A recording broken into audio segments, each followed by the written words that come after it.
del 31 de diciembre del año 999, cuando ya se daba por descontado que estaba terminando el milenio, aunque siempre ha existido una discusión en torno a si el milenio comienza con los ceros o comienza cuando arranca el 1. Recordarán ustedes que hace poco, cuando comenzó pues el segundo milenio, prácticamente todo el mundo se plegó a la idea de que el milenio terminaba el 31 de diciembre de 1999 y que ahí comenzaba el nuevo milenio, cuando por matemáticas, y lo han demostrado fehacientemente, se sabe que el nuevo milenio comienza precisamente con el año 1, o sea el 31 de diciembre, en este caso del año 2000. Aquella creencia que estaba generalizada y que aún hoy subsiste, hizo que la gente que más tenía, los poderosos, ese día aligeraran sus cargas, tanto de bienes como de riquezas, de pecados, de arrepentimientos, de nostalgias, de miedos, de temores y demás, simplemente porque se suponía que esa noche se acabaría el mundo. Y lógicamente que, como decían antes los abuelos, que nos cojan confesados. Todos en efecto fueron al confesionario, todos contaron sus pecados, sus maldades, en fin, todo aquello que podría convertírseles en una carga para llegar pues a la presencia de Dios cuando fuera el momento del juicio final, porque se asumía que en ese momento iba a ser el juicio final. Y es apenas lógico que en una época como aquella el oscurantismo estaba en plena vigencia. Al llegar las 12 de la noche de ese 31 de diciembre, todo el mundo empezó a rasgarse las vestiduras, se habían rapado la cabeza, se echaban ceniza en la cabeza, a voz en cuello cantaban sus pecados y pedían perdón. Todo el mundo salió a las calles, se arrodillaban, se flagelaban, lloraban, en fin, todo lo que podría suponer era una verdadera, genuina y auténtica contrición. Y pues pasada esa noche, cuando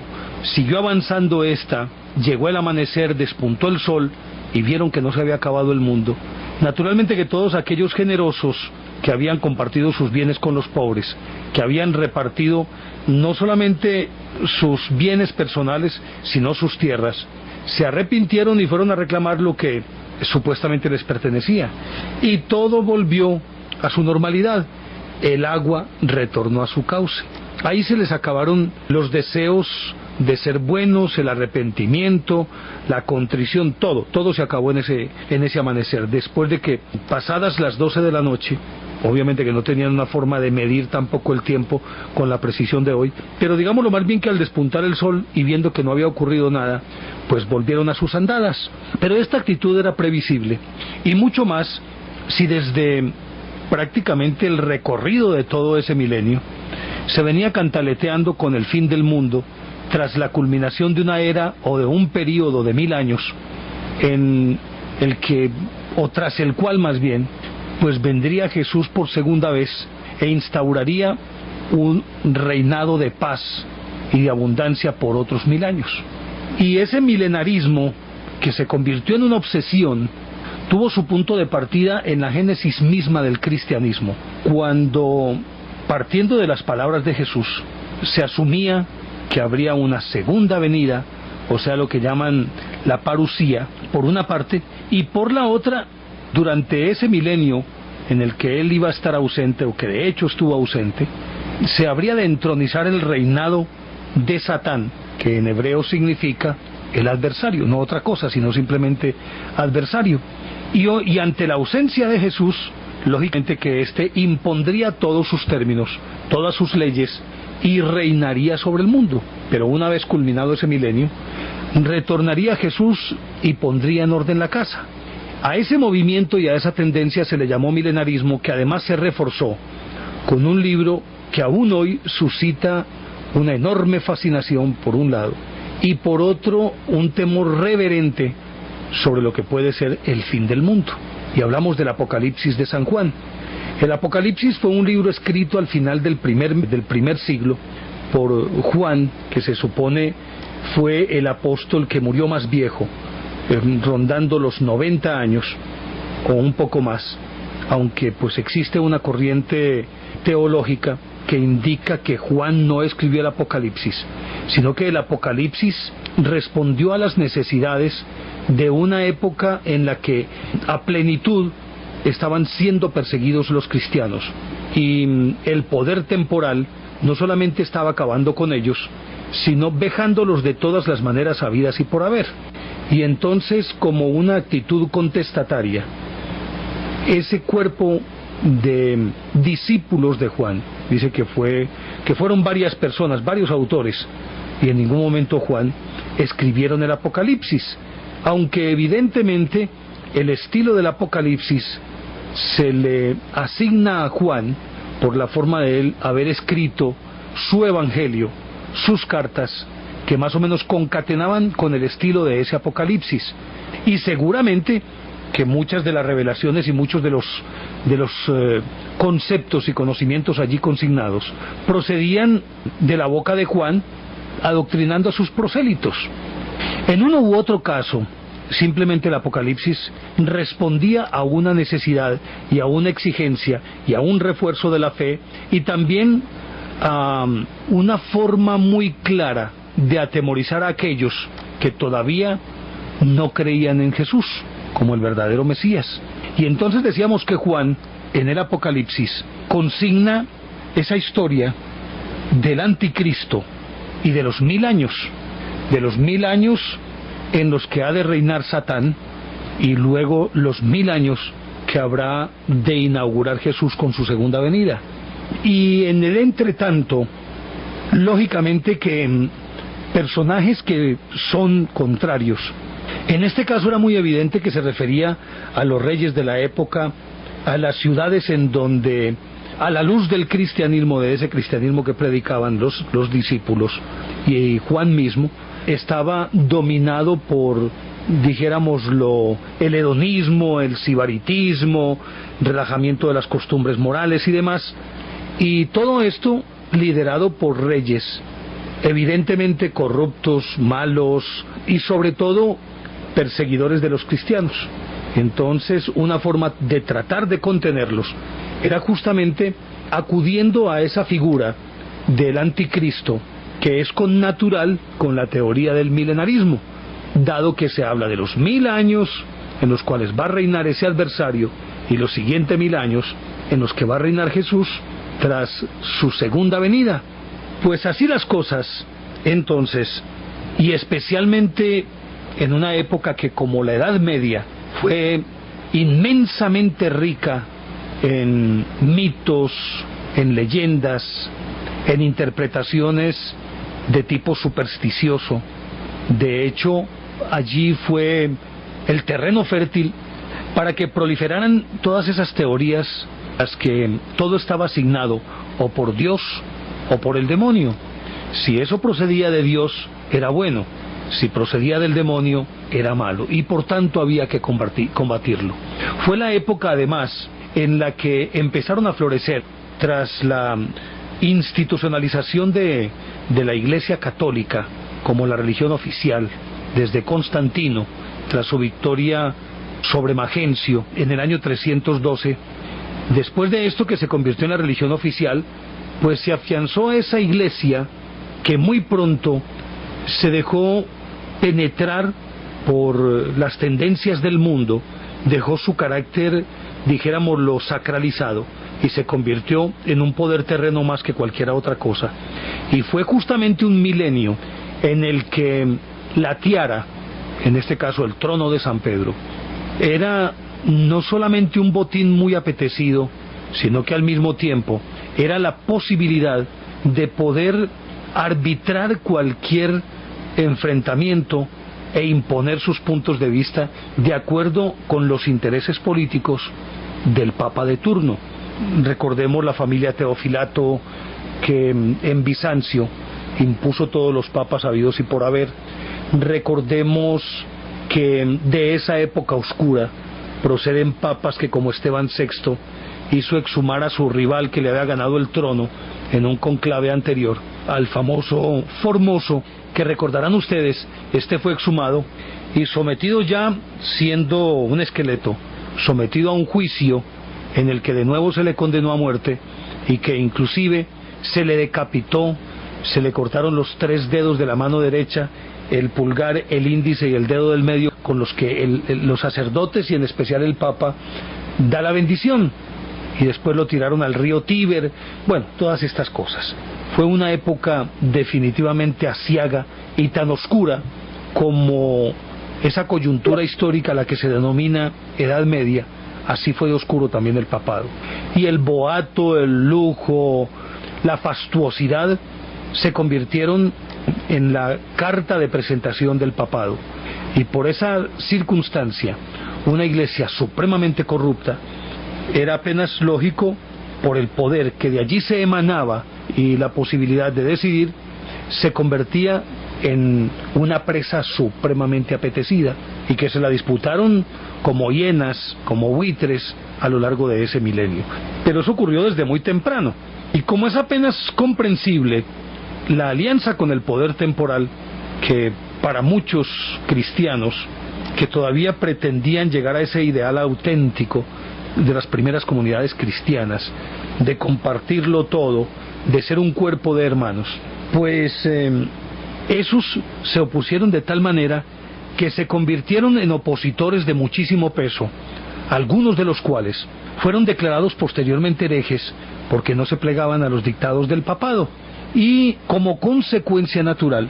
muchos de ellos entonces señalaban a un determinado papa o a un determinado rey, lo señalaban como un anticristo. Inclusive desde en una época muy temprana hubo un monje llamado Montano en el año 156 que declaró que él era la encarnación del Espíritu Santo y que venía a entronizar una nueva Jerusalén, y estaba a punto de descender de los cielos sobre suelo frigio para convertirse en la morada de los santos, una vez que descendiera el Espíritu Santo. Y eso ocurriría una vez que fuera derrotado el anticristo que en ese tiempo dominaba la tierra. Sus acólitos entonces recorrieron grandes distancias, se flagelaron, predicaron el ayuno, la oración y el severo arrepentimiento. Miles y miles de personas, hambrientas y miserables, es decir, los más desprotegidos, desalentados tal vez por lo difícil y aciagas de sus vidas, y que éstas servían era para que otros pudieran engordar los poderosos, llegaron inclusive en peregrinación hacia Frigia, donde Montano los bendijo,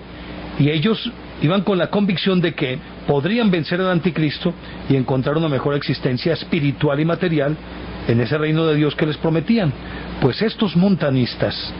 eran ascéticos, anacoretas, ermitaños, y estaban dispuestos a soportar cualquier sufrimiento y cualquier martirio. Y aunque el movimiento fue considerado una herejía, fue el primer fenómeno de masas que se originó en el recién nacido cristianismo. Pero ya seguimos hablando aquí de esta historia en Enigmas del Mundo. Pues bien, esa masa seguidora de este Montano, al convertirse en el primer gran movimiento de masas, inclusive llegó a hacer tambalear la autoridad de la iglesia, y justamente por convertirse en un movimiento supremamente peligroso. Pues bien, esa masa seguidora de este Montano, al convertirse en el primer gran movimiento de masas, inclusive llegó a hacer tambalear la autoridad de la iglesia,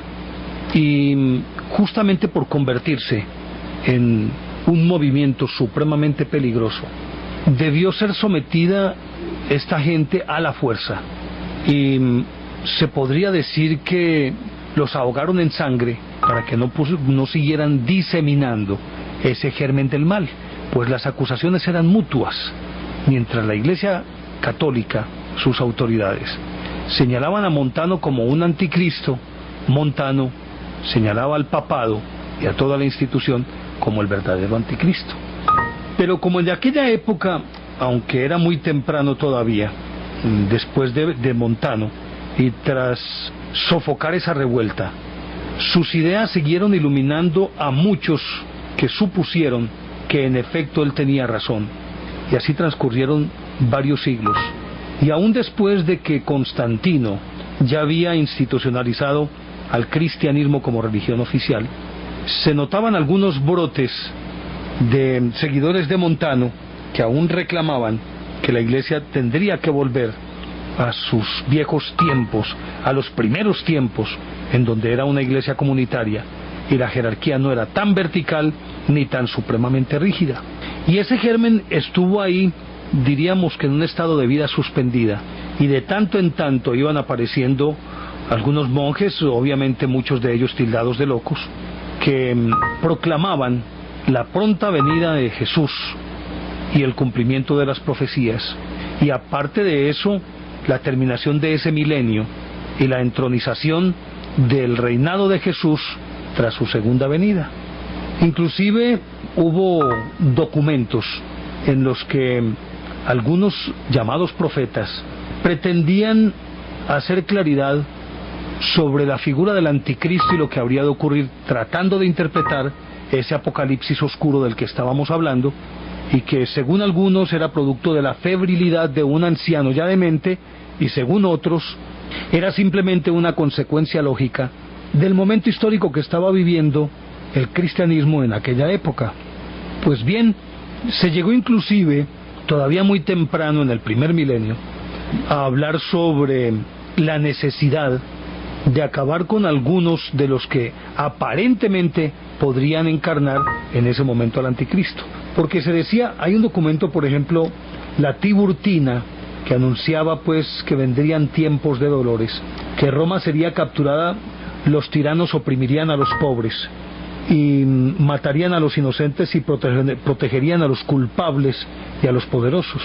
pero que no había que preocuparse porque vendría un rey grande que se habría de encargar de enderezar las cosas, y que éste sería como el adelantado enviado por Jesús para abrir su camino. Inclusive esta Tiburtina hablaba de un reinado de 112 años de felicidad, y decía que el vino y el aceite serán baratos, una necesidad primaria para ese pueblo, el trigo crecerá en forma abundante, el emperador devastará las ciudades de los paganos y destruirá los templos de los dioses falsos,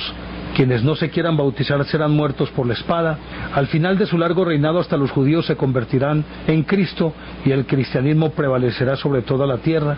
los pueblos de Gog y Magog atacarán furiosamente, pero el emperador juntará un gran ejército y los aniquilará. Tras esa victoria marchará hacia el Gólgota para ceñirse la corona, revestirse con el manto escarlata y así gobernar a la cristiandad por la gracia de Dios.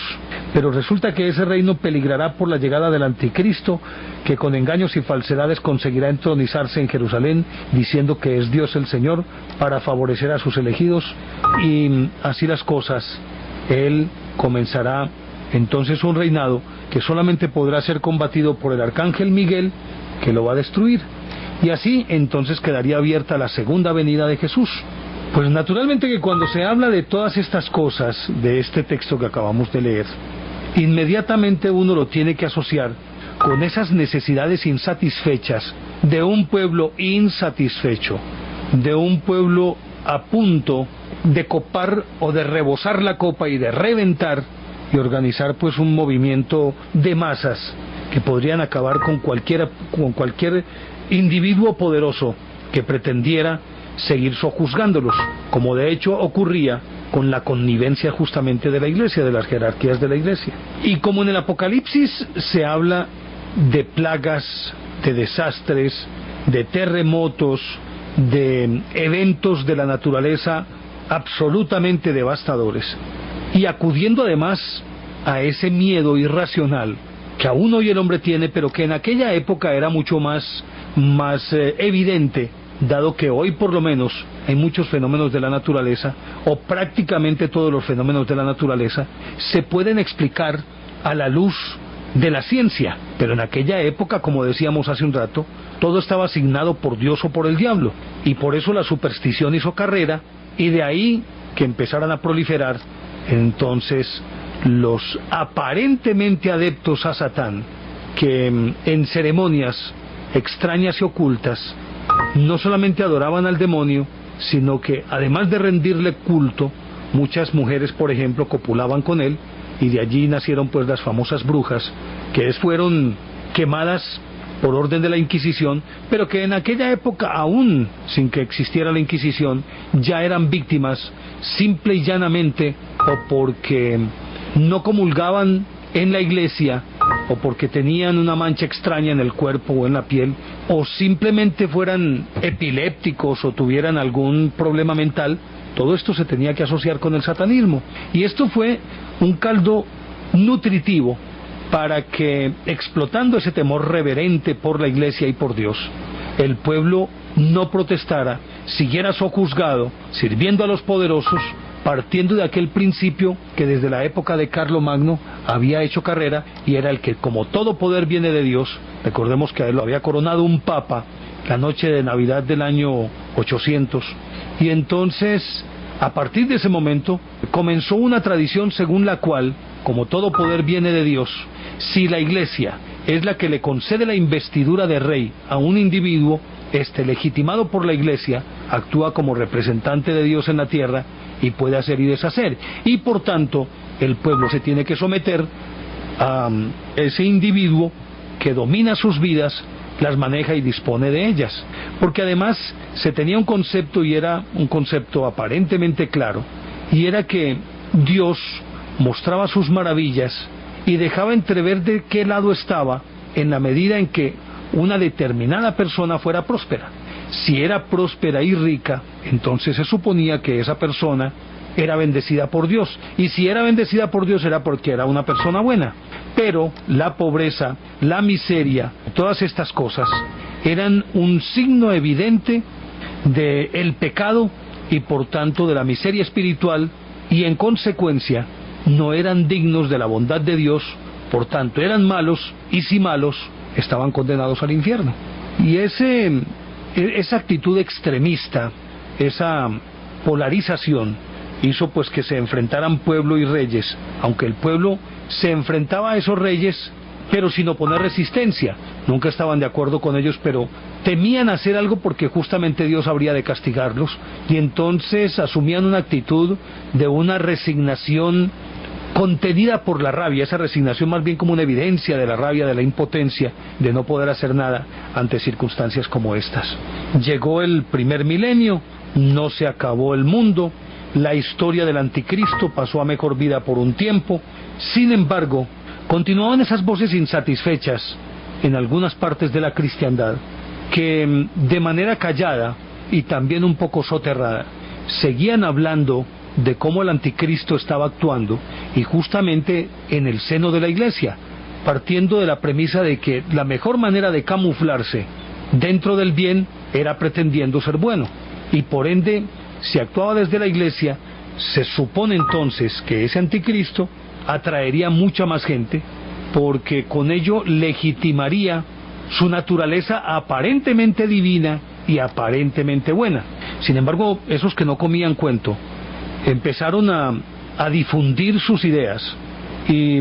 mucho más después del cisma de Oriente del año 1044, cuando partieron cobijas las dos iglesias, la que hoy conocemos como ortodoxa y la católica romana. La ortodoxa porque no reconocía la autoridad de la iglesia católica, y la católica porque la otra no se sometía. Recordarán ustedes que en aquel año el Papa y Miguel Cerulario, que era el patriarca de Constantinopla, se enfrentaron, se excomulgaron mutuamente y se tildaron de anticristos. Y entonces ante esto fue floreciendo un movimiento austero, caracterizado por la frugalidad de sus costumbres, es decir, por la parquedad de sus costumbres, porque vivían en grutas, porque peregrinaban y pedían limosna, porque pregonaban y pedían el arrepentimiento porque la llegada de Jesús estaba cerca, porque el mundo se iba a acabar al concluir el milenio, en el cual había sido el rey aparentemente Satán. Y fue floreciendo de tal forma este movimiento que de allí nacieron algunos de los frailes más reconocidos y fundadores de movimientos o de comunidades que aún hoy tienen una enorme incidencia y que son parte misma de la entraña de la iglesia, como el caso de los franciscanos, fundados justamente por Francisco de Asís. Pero también había otro movimiento que achacaba todas sus culpas, no tanto a la iglesia, contra la que no se podía rebelar, ni contra sus reyes, sino que buscando un chivo expiatorio, lógicamente el que mejores posibilidades ofrecía, el más sospechoso de todos, era el pueblo judío. Y se llegó inclusive entonces a señalar que el anticristo era un descendiente de la tribu de Dan, y que ese descendiente de la tribu de Dan iba no solamente a esclavizar, a sojuzgar a los cristianos, sino que iba a acabar prácticamente con todas las creencias, con todo lo bueno, y por eso había que acabar con todos los judíos, porque si no se encontraba ese descendiente de la tribu de Dan, cualquiera que fuera judío, entonces potencialmente podría ser ese anticristo.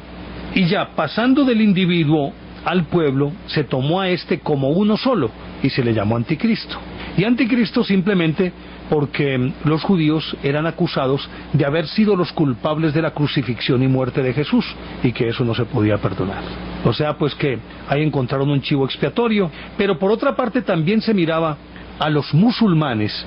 como una forma de anticristo, inclusive pues a sus reyes más, o a sus sultanes más reconocidos, eran la personificación misma del mal, eran el anticristo. Y justamente al influjo de esa creencia, por un lado contra los judíos, pero por la otra también contra los musulmanes, se gestaron las famosas cruzadas, que posteriormente trataron de retomar los lugares santos de Jerusalén, que estaban precisamente en manos de los infieles. Y como los musulmanes eran quienes detentaban el poder en los lugares santos, Urbano, el papa de la época, comenzando el segundo milenio, llamó a una cruzada justo contra los infieles, llamándolos también anticristos. Y los señores poderosos de Europa se comprometieron en algo que parecía, bueno, una causa justa, por un lado, pero al mismo tiempo más una aventura romántica y una justificación de la necesidad de guerrear, dado que en aquella época, pues, los nobles se dedicaban únicamente al arte de la guerra y se preparaban para eso, y entonces había una justificación para emprender la cruzada, además como algo muy romántico, muy aventurero, muy gallardo. Lo que se supondría era un ideal de vida, entregar su propia existencia precisamente a la gloria de Jesús. Pero se habían tomado también como referentes las ideas de un abad, aunque esto fue pues un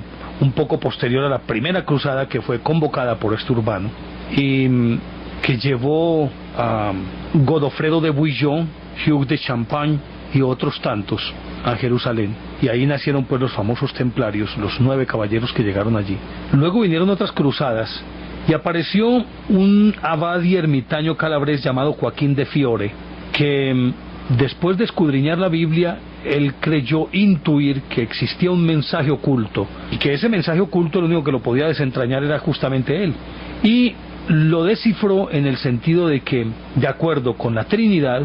entonces las Escrituras hablarían de 3 edades. La primera, la del Padre o de la ley, que fuera de los judíos; la segunda, la del Hijo o del Evangelio, o sea, la de Jesús; y la tercera, la del último, del Espíritu Santo, que sería la época del amor, de la alegría y de la libertad. Y que en esa época Dios se revelaría directamente a los corazones de los hombres sin intermediarios de ninguna índole. Es decir, en ese momento prácticamente descalificaba a esa iglesia poderosa, ostentosa, fastuosa, y que a todas luces se había convertido en un reino más mundano que todos los que la rodeaban. De acuerdo con sus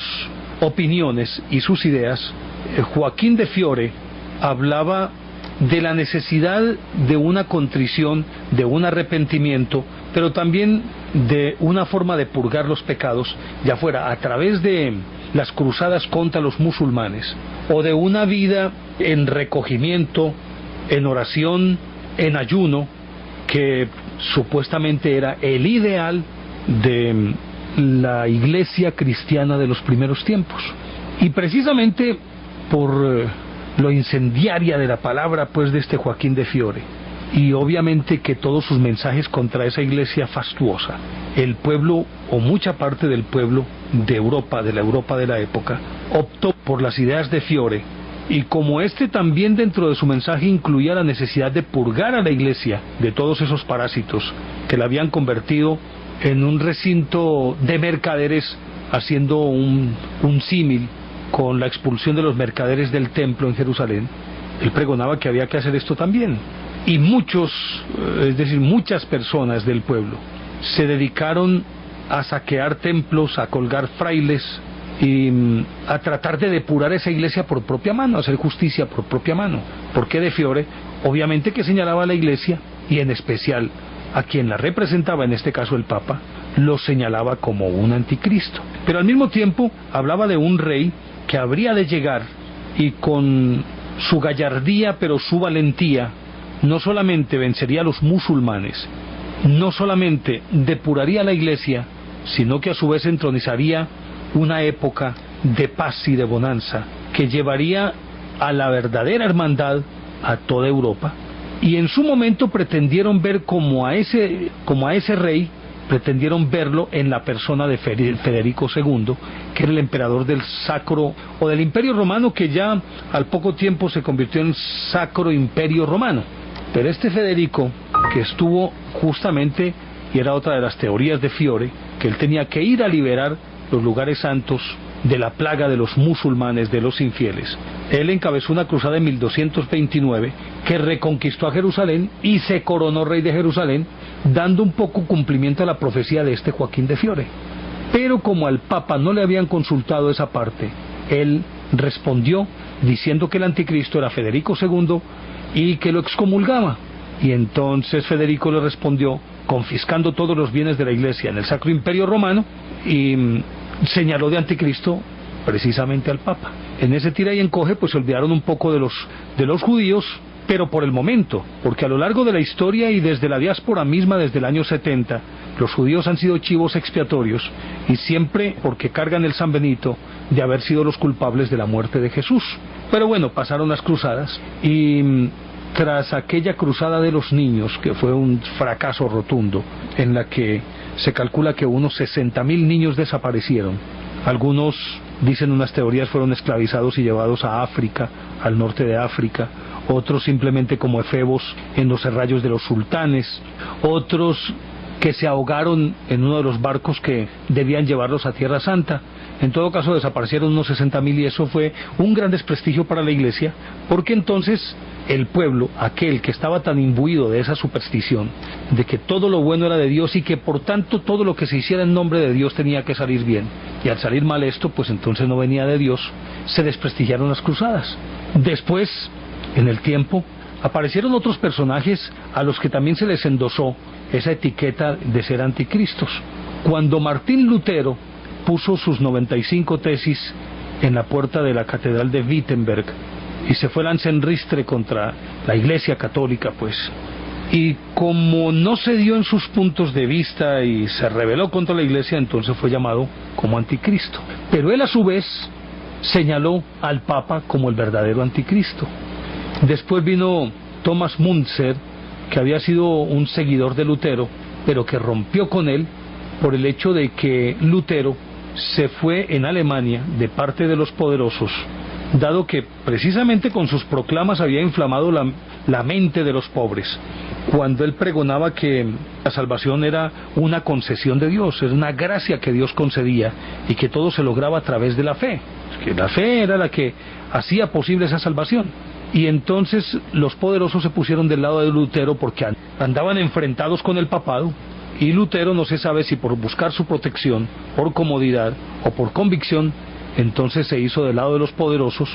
puesto que los pobres, echando mano de las proclamas de Lutero, reclamaban entonces de los poderosos muchas reivindicaciones de tipo sociales. Y entonces Müntzer, cuando vio que Lutero se puso de parte de los poderosos, él abanderó a los campesinos, y una famosa revuelta campesina de 1525, liderada precisamente por Thomas Müntzer, se convirtió en una masacre en la que él mismo murió. Ganaron los poderosos y acallaron esa voz.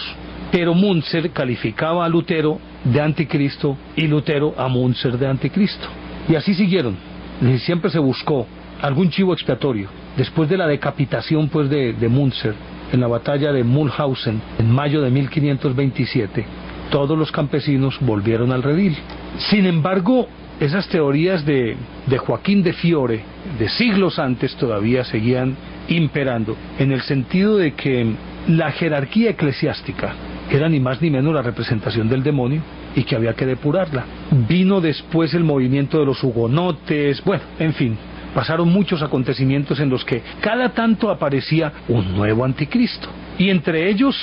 se puede observar uno que fue muy prominente y al que, entre otras cosas, el mismo Nostradamus alude en una de sus centurias, y este es nadie más ni nadie menos que Napoleón Bonaparte. fue considerado anticristo y mucho más cuando en su coronación en 1804 él le arrebató la corona al Papa que lo iba a coronar y él mismo se puso la corona sobre sus sienes. Obviamente que el Papa lo señaló y lo acusó de ser el anticristo. Y si uno sigue hurgando en la historia, encontrará otros considerados también anticristos.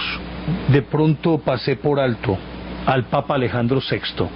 de ingrata recordación para la Iglesia, como padre pues de los Borgia, de Lucrecia, de Cesare o César Borgia, de Juan de la Cruz, duque de Gandía, una familia que hizo muy fuerte el nepotismo dentro de la Iglesia por una parte, y por la otra, recordarán ustedes pues dice la historia de las relaciones incestuosas del Papa con su hija, del hermano con su hermana, en este caso César, que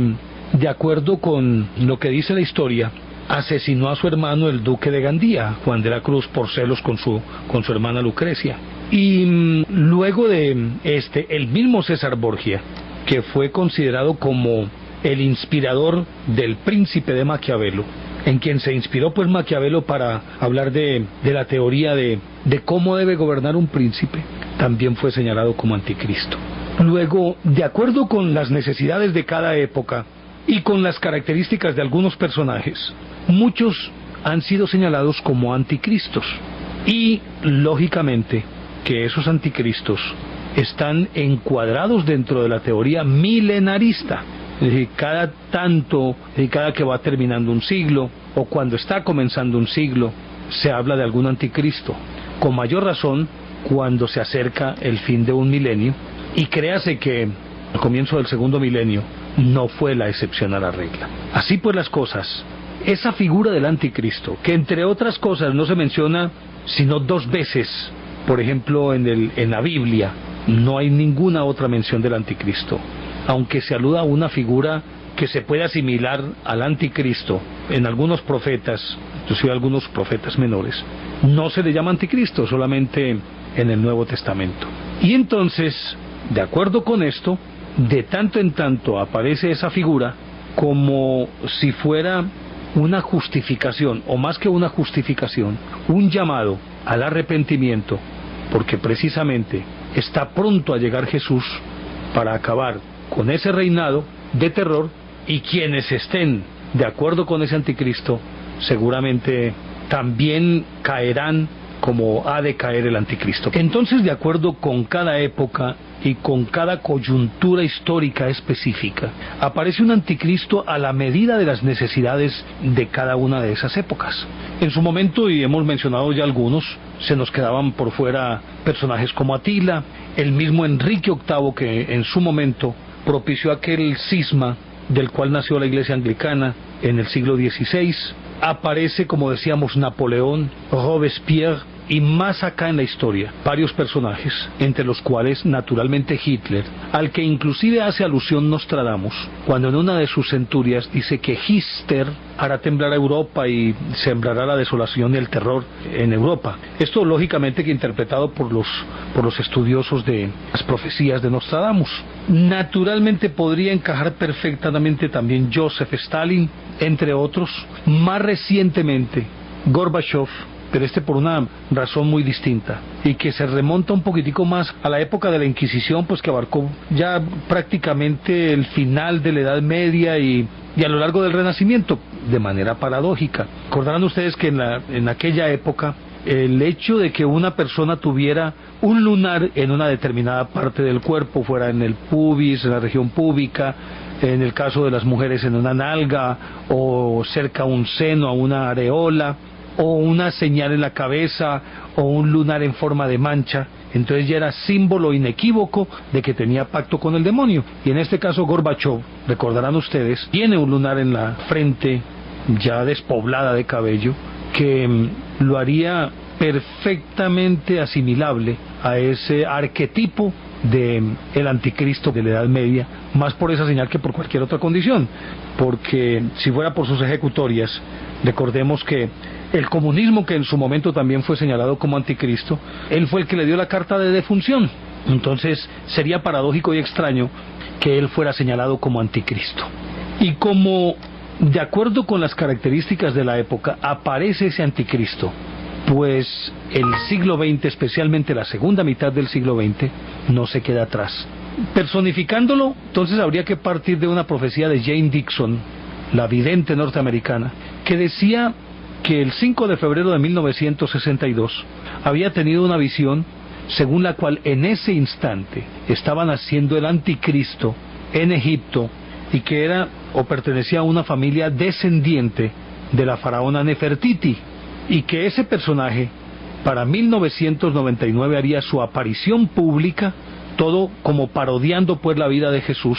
Su nacimiento sería similar, su desarrollo sería similar y su aparición pública sería similar a la de Jesús, y en 1999 se revelaría al mundo. Pues pasó 1999 y nada ocurrió, por lo menos no que sepamos, o no por lo menos de manera tan evidente. Pero como justamente la segunda mitad del siglo XX, el siglo XX en general, pero en particular la segunda mitad del siglo XX, se ha caracterizado por un avance extraordinario, meteórico, fulminante, vertiginoso de la tecnología, pues entonces, haciéndonos eco de lo que decíamos en cuanto a que cada época que trae sus propias características aporta su anticristo de esas características. De acuerdo con esto, muchos estudiosos afirman que ya ese anticristo, más que una persona, es un sistema. Si recordamos, en el Apocalipsis se habla de la bestia que tiene número de hombre, y ese número es 666, y el que tenga oídos que oiga. Este ha sido quizás uno de los mensajes más crípticos, que más tinta ha hecho correr tratando de descifrarlo, de interpretarlo, y no se ha podido. Naturalmente que en las épocas anteriores era más difícil de desentrañar, mientras que a la luz de la tecnología actual podría asimilarse un poco más, o podría ser un poco más comprensible. Y entonces hablábamos de que podría ser un sistema de acuerdo con la visión que tienen los estudiosos de este fenómeno del anticristo y de la gran bestia, y ese movimiento o ese pensamiento filosófico entroncaría perfectamente o se asimilaría a las políticas que hoy imperan en el mundo, como es la globalización, neoliberalismo, la apertura económica salvaje, la desaparición de las fuentes de empleo, bueno, tantas otras cosas que son signos de la época. Y si aparte de ello se recuerda, de acuerdo con ese texto bíblico, todos los seguidores de esa gran bestia del número 666 serán marcados con un número en la frente y no podrán ni comprar ni vender, sino que estarán sujetos en un todo y por todo justamente a esa gran bestia. Pues con la aparición del famoso código de barras, y aún sin el código de barras, recordemos que todos en este momento somos un número. A usted se le identifica con el número de su cédula, el número del pase, el número de la libreta, el número de su cuenta de ahorros, el número de su tarjeta de crédito, la clave de su tarjeta, el número del teléfono, el celular. Todos tenemos un número. Pero a más de ello, precisamente por la tecnología que poseemos, en este momento su historia de vida está en alguna parte recopilada, descifrada y aparte de eso muy bien documentada. De uno se sabe qué enfermedades ha tenido, cuántas veces se ha quebrado comercialmente, a quiénes le ha quedado debiendo, en las centrales de riesgo, la información de las instituciones financieras, de los bancos, su EPS, su prontuario si es que lo tiene, en fin, toda la información sobre cualquier individuo está a disposición prácticamente del mundo entero. Ustedes inclusive saben que entre las instituciones financieras acceden a una central de riesgo y le conocen a uno absolutamente todo. Pero de acuerdo con lo que dicen estos especialistas, ya esa información está centralizada en un superordenador ubicado en algún lugar de Europa. Algunos dicen que en Ginebra. Y a esa información solamente tienen acceso un pequeño grupo que son los que a la hora de la verdad gobiernan el mundo. Otros afirman que simplemente es la Unión Europea que tiene toda esa información, y si sobre usted se pide un dato en Hong Kong, en menos de un segundo, esa información está a la vista de quien la requiera. Lógicamente que, como decíamos, esta información está centralizada, y solamente, de acuerdo con lo que dicen estas personas, estos estudiosos, solamente tienen acceso a esa información sobre usted unos cuantos, no todos. Si a eso vamos, el número suyo no está habilitado, usted no puede comprar, no puede vender, no puede ejercer sus derechos como ciudadano, en fin, está asignado por esos números. Entonces dicen que la gran bestia sería ese superordenador, el cual para ser descifrado habría que partir del número 666 y decodificarlo mediante sistema binario y otras operaciones matemáticas supremamente intrincadas para poder llegar a descifrar esa información que se tiene allí. Y si a eso le agregamos el hecho de que,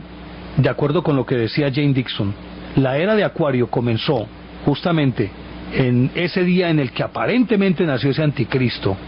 ya tomando eso simplemente como un símbolo, sabemos que planeta Tierra entró en Acuario más o menos entre el año 52 y el año 62, pues estamos asistiendo al nacimiento de un nuevo orden mundial. Pero si nos remitimos de nuevo a los textos bíblicos, especialmente al Apocalipsis, encontraremos que, aparte de todo lo anterior, se habla de cómo se están dando fenómenos y eventos naturales traducidos en desastres, como huracanes, erupciones volcánicas, tsunamis, tornados,